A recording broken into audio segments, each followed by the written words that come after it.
So it's pretty well known that No Man's Sky is one damn big game with loads of features and things to do, and it also gets bigger multiple times a year with each of the free updates that Hello Games add to it. So I thought I'd create a video going over a few of the lesser known features in the game that you maybe didn't know about.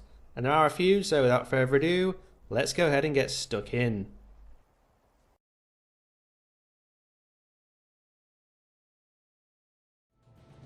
So let's start with trade routes within star systems. So each star system in No Man's Sky has its own economy, and that decides which marketed materials are bought and sold at the galactic trade terminals, both at trading outposts or on the space station itself. And you may or may not have noticed when you're flying around in space there are some faint lines going in a bunch of different directions, and if you see one heading down to a planet's surface, you can be damned sure at the end of that it's going to be a trading outpost where you can buy and sell goods. And if you're a 3-star economy, it's also a good place to look for S-class ships of varying types. You can also follow these trade routes to different terminals, so what that means is if you buy a bunch of goods in one system and then follow the trading route to a neighbouring system, you're going to be able to sell those items for a profit, so it's a great way of making yourself a whole bunch of units quickly in the game. And would you like a small pro tip around trading outposts? Well, following those faint trade lines aren't the only way of finding them quickly. So besides those and just exploring the planet, did you know that if you have the economy scanner installed onto your starship, you can also use that for scanning trading outposts? All you need to do is open up your quick menu, navigate to utilities, and then scan for a trade outpost, and then you will immediately get a planet marker to the nearest trading outpost. Simples. So, moving on, you've probably no doubt heard our exosuits in a voice going, "Incoming storm," more times than we care to count, which usually means we're going to be looking for a nearby shelter, jumping into our starship, or just being deafened by the sheer noise of the damn things. But do you know that storms can actually be pretty useful in a number of ways, depending on what kind of storm it actually is. So, if the storm is a superheated one, that means your jetpack boost is going to last a hell of a lot longer than usual, which is useful for getting to a shelter some distance away. If the storm is a freezing one of some description, then that's going to significantly reduce the speed or chance of your multi-tool from overheating, meaning you can mine all of the resources during a freezing storm. So if that storm is a radioactive one, this means that mining yield from your multi-tool is also greatly increased. And finally, if the storm contains dense toxic gases, this means that your stamina is greatly increased as well. I mean, I'm not sure why that is the case, so as you can see, storms aren't all that bad, and not to mention sometimes you can gather a bunch of storm crystals as well on certain planets. Right, on to scanning in various forms, but firstly using your analysis visor. Now, scanning flora and fauna is a well-known feature of No Man's Sky, but did you know just how much money you can actually make by doing it? When you're starting out in the game, you're probably only going to get 3,000 units per creature scan, which is basically nothing when it comes to money in No Man's Sky.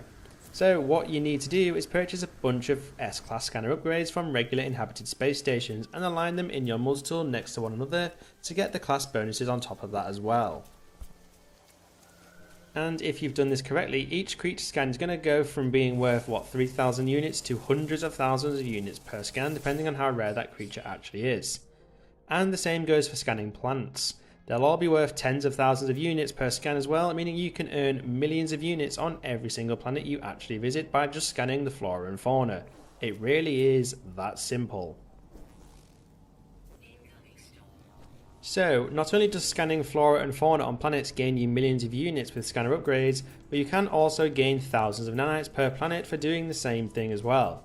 In your Discoveries tab in the main menu, you are able to upload every single thing you've ever scanned, and each one is going to give you a few nanites. But also, if you manage to scan all of the creatures on the planet, depending on how many creatures that planet has, it could net you upwards of 3,000 nanites per planet. And to make it easier, the Discoveries tab even shows you where the remaining creatures are likely to be found, so on the ground, underground, in the sky, in the water, and whether or not they only appear at day or night. It's really simple, so you should upload all of your discoveries for a boatload of nanites. There's even a button to do all the discoveries per planet at once, so you don't have to troll through every single item you've scanned. So, sticking with scanning still, to a degree, but let's talk about scanning and your Exocraft. Now, there are various points of interest on planets in No Man's Sky, and most players, myself included, when I first started out only really came across them by exploring on foot and using my analysis visor to spot them.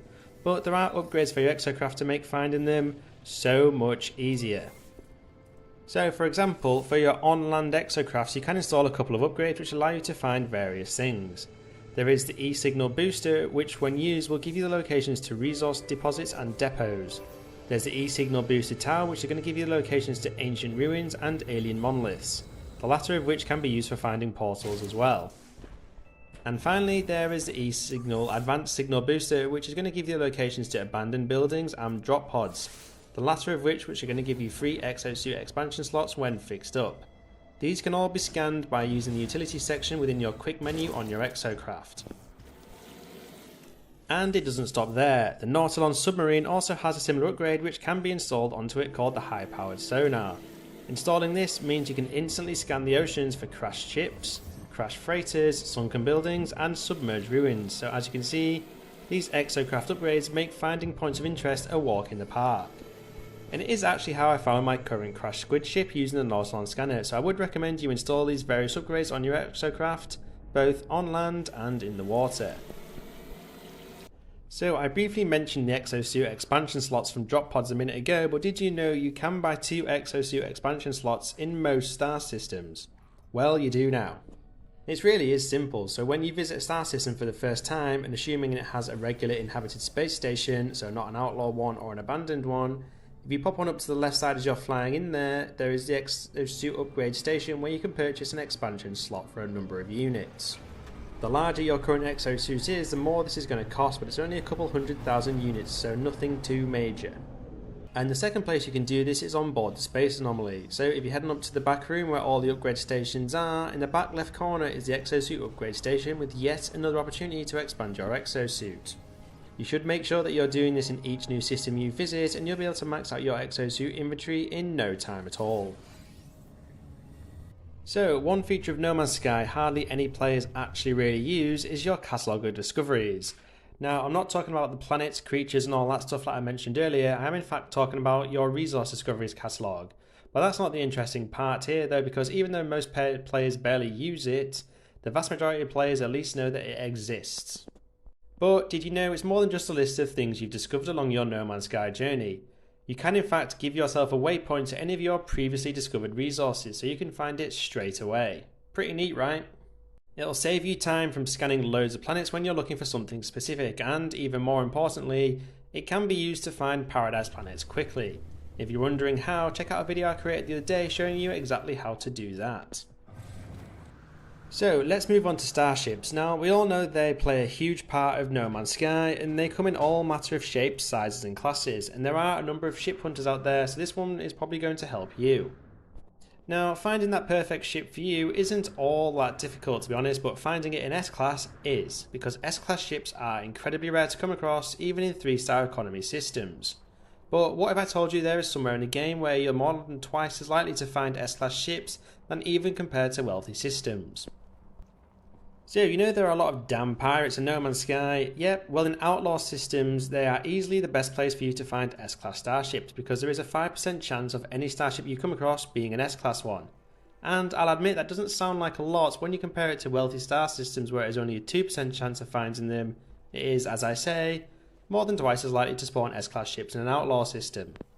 So if you're after an S-Class ship, go to an outlaw system, and a bonus tip here, you're also more likely to find solar ships there as well compared to any other star system, so don't say I don't treat you.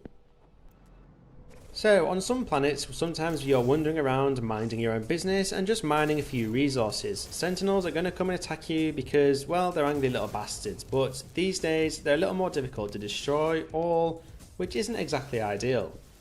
So this tip is for if you ever find yourself being a tad overwhelmed by them, you just need to make sure that you have a companion that you can ride, because did you know that if you spawn your companion when sentinels are attacking you and then you jump on that companion, those sentinels are going to stop shooting you.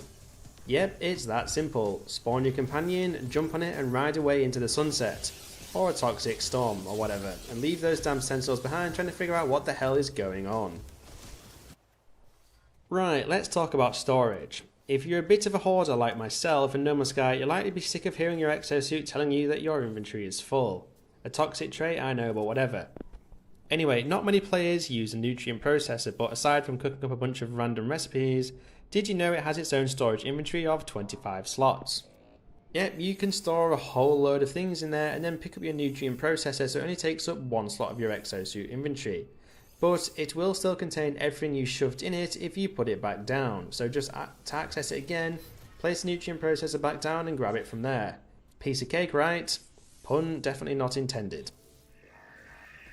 And there you have it, folks. There are a few lesser known features within No Man's Sky that you may or may not have known about. I really hope you found this video useful, and if you did, it would be totally awesome if you could support my channel by hitting those like and subscribe buttons. You can also become a channel member as well, where I'll be posting coordinates to a whole bunch of super rare and unique items and places to visit. You'll also get some unique emojis and badges when leaving a comment. What's not to love, right? So, as always, thank you for watching this video, and I'll catch you in the next one.